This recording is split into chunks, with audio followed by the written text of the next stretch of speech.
Everyone, last video में हम लोगों ने डिस्कस किया था 4 गोल्स के बारे में।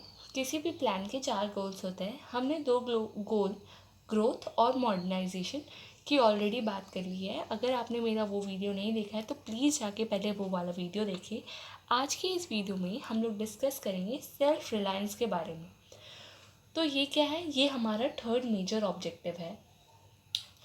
जब हम लोग इंडिपेंडेंट हुए थे तो हम लोग क्या थे, एक्सटर्नल असिस्टेंस पे बहुत ज़्यादा डिपेंडेंट थे। और सेल्फ रिलायंस का मतलब क्या होता है? ओवरकम करना। क्या चीज़ ओवरकम करना? एक्सटर्नल असिस्टेंस, जो बाहरी मदद थी उसे क्या करना? ओवरकम करना। मतलब हम लोग क्या कोशिश कर रहे थे? हमारी कोशिश ये थी कि हम डेवलपमेंट करें।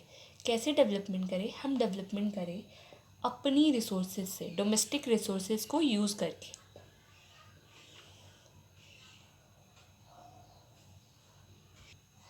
इकोनॉमिक ग्रोथ और मॉडर्नाइजेशन को प्रमोट करने के लिए हमने क्या किया? हमने फोकस किया कि हम अपनी डिपेंडेंस को फॉरेन कंट्री पे रिड्यूस करें। इसके पीछे, सेल्फ रिलायंस करने के पीछे का 2 कारण था। पहला कारण ये था कि रिड्यूस करना फॉरेन डिपेंडेंस को और दूसरा कारण था to avoid foreign interference. We all know कि इंडिया तुरंत फ्री हुई थी फॉरेन कंट्रोल से। तो ये नेसेसरी था कि हमारी जो भी डिपेंडेंस थी फॉरेन कंट्रीज़ पे, स्पेशली फूड, हम फूड के लिए बहुत ज़्यादा डिपेंड करते थे फॉरेन कंट्रीज़ पे, तो उसे क्या करना? रिड्यूस करना और सेल्फ रिलायंस के ऑब्जेक्टिव को क्या करना? अचीव करना। दूसरा था टू अवॉइड फॉरेन इंटरफेरेंस। तो ये हमें कहीं ना कहीं ये डर था कि अगर हम अपने गुड्स, जैसे फूड के लिए अगर हम डिपेंड करेंगे किसी फॉरेन कंट्री पे, तो इसका नेगेटिव असर क्या होगा कि कहीं ना कहीं फॉरेन इंटरफेरेंस हमारी पॉलिसीज़ में बढ़ जाएगा। फिर आखिरी ऑब्जेक्टिव हमारा क्या है? इक्विटी। सी सबसे पहले हमने क्या देखा? ग्रोथ। फिर हमने देखा मॉडर्नाइजेशन। तीसरा हमने देखा सेल्फ रिलायंस। तो ये सब अपने आप में काफ़ी नहीं है। हमें फोर्थ और बहुत इंपॉर्टेंट ऑब्जेक्टिव क्या था? इक्विटी। इक्विटी का मतलब क्या होता है? लोगों की क्वालिटी ऑफ लाइफ को इम्प्रूव करना। अब ये इम्पॉर्टेंट है कि जो भी इकोनॉमिक प्रॉस्पेरिटी हमारी कंट्री के अंदर आ रही है उसके बेनिफिट हर किसी को मिले, रिच को भी और पुअर को भी। तो इसीलिए हमने इक्विटी को भी एक इम्पॉर्टेंट ऑब्जेक्टिव माना। हम इक्विटी के हिसाब से हर एक इंडियन क्या है, अपने अपने फूड के ऑब्जेक्टिव या अपने बेसिक नीड्स को क्या कर सके? पूरा कर सके। और जो इनइक्वालिटी है इनकम डिस्ट्रीब्यूशन में, वो क्या हो? रिड्यूस हो। ठीक है। इक्विटी का मतलब ये होता है कि हम लोगों के स्टैंडर्ड ऑफ लिविंग को क्या करें? इम्प्रूव करें। और दूसरा, सोशल जस्टिस को प्रमोट करें। तो ये थे आपके 4 ऑब्जेक्टिव। अब नेक्स्ट हम लोग डिस्कस करेंगे एग्रीकल्चर के बारे में। तो पिछले चैप्टर में हमने पहले ही डिस्कस किया था कि एग्रीकल्चर सेक्टर में कोई ग्रोथ या इक्विटी नहीं था। इनफैक्ट हमारा एग्रीकल्चर सेक्टर जो था वो क्या हो गया था? स्टेबल हो गया था। इंडिपेंडेंस के टाइम में क्या था कि हम लोग कौन सी सिस्टम को फॉलो कर रहे थे? ज़मींदारी सिस्टम को। तो इस ज़मींदारी सिस्टम के कारण जो इंटरमीडियरीज थे वो लोग क्या हो गए थे? लैंड के ओनर हो गए थे। और वो लोग जो टीलर्स ऑफ लैंड थे, जो खेती करते थे, उनसे क्या कलेक्ट करते थे? उनसे लगान को कलेक्ट करते थे। एग्रीकल्चर सेक्टर में हमारी प्रोडक्टिविटी क्या थी? काफ़ी ज़्यादा लो थी। इसके वजह से हमारा इंपोर्ट जो था वो यूएस से फूड ग्रेन्स में बहुत ज़्यादा क्या हो रहा था? इंक्रीज़ कर रहा था। फिर एग्रीकल्चर सेक्टर जो है हमारे कंट्री के अंदर, लोगों का डिपेंडेंस जो था एग्रीकल्चर सेक्टर में काफ़ी ज़्यादा था, अराउंड 70 to 75%। तो इसीलिए हमने एग्रीकल्चर सेक्टर के डेवलपमेंट को लेकर के शुरू से ही फर्स्ट 5 ईयर प्लान से ही बहुत ज़्यादा फोकस डाला।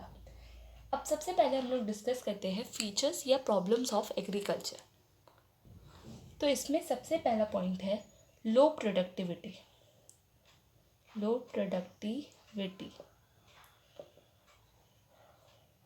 तो हाँ, एग्रीकल्चर सेक्टर में हमारा जो प्रोडक्टिविटी था वो क्या था, काफ़ी ज़्यादा लो था। इनफैक्ट इसी वजह से हमारे मतलब जो हम लोग एग्रीकल्चर करते थे उसका नॉलेज हमें ज़्यादा नहीं था और इसी वजह से हमें स्टैग्नेशन को फेस करना पड़ा।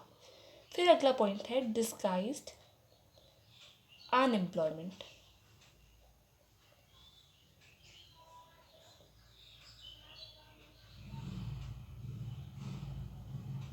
एग्रीकल्चर सेक्टर में डिस्गाइज्ड अनएम्प्लॉयमेंट का कंडीशन स्पेशली 1990 में देखने को बहुत ज़्यादा मिलता है।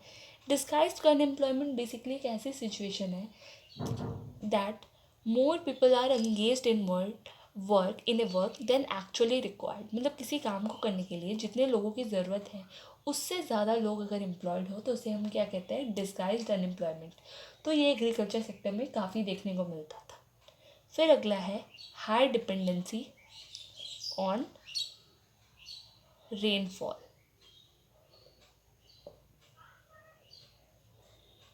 एग्रीकल्चर सेक्टर में जो हम लोग टेक्निक्स यूज़ करते थे वो काफ़ी पुअर थे, काफ़ी बेकार थे।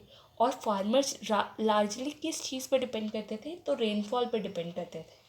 तो जिस साल अगर एग्रीकल्चर, अब रेनफॉल का क्या है, कोई सर्टेन चीज़ तो नहीं है, कभी कम कभी ज़्यादा।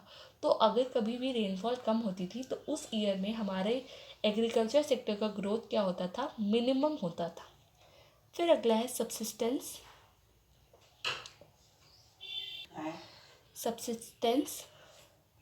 फार्मिंग।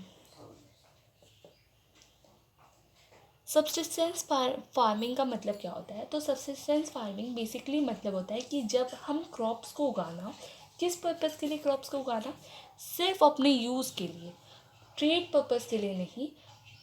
ये इस तरह के सब्सिस्टेंस फार्मिंग के कंडीशन एग्रीकल्चर सेक्टर में बहुत ज़्यादा देखने को मिलते थे। फिर अगला पॉइंट है आउटडेटेड टेक्नोलॉजी।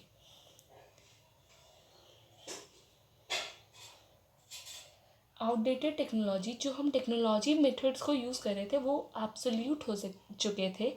इनफैक्ट वो टेक्नोलॉजी एकदम पूरी तरीके से आउटडेटेड हो चुके थे। हम लोग क्या करते थे, हार्वेस्टिंग को क्या करते थे, मैनुअली करते थे, मतलब खुद इंसान करता था और ये बहुत ज़्यादा टेडियस, बहुत थकाने वाला होता था।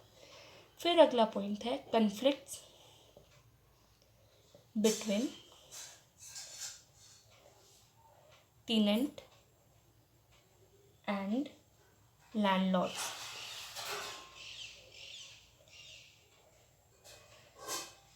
फार्मर को क्या होता था, कई बार ऐसे कॉन्ट्रैक्ट्स एंटर करने पड़ते थे जो उन्हें बाउंड करते थे लैंडलॉर्ड, मतलब लैंडलॉर्ड उन्हें क्या करते थे, फोर्स करते थे।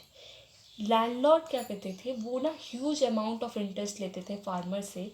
इनफैक्ट कई बार तो टेनेंट को उनके बेसिक नेसेसिटीज़ भी नहीं मिल पाते थे।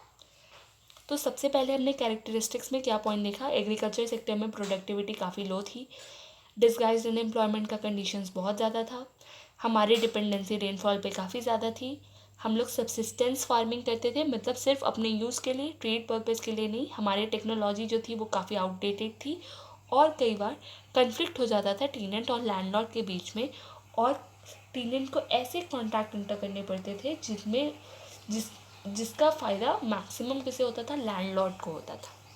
आई होप आपको ये वीडियो पूरी तरीके से, ये पॉइंट्स पूरी तरीके से क्लियर हो गए होंगे। अगर आपको ये वीडियो पसंद आए तो प्लीज़ चैनल को लाइक, शेयर और सब्सक्राइब करें।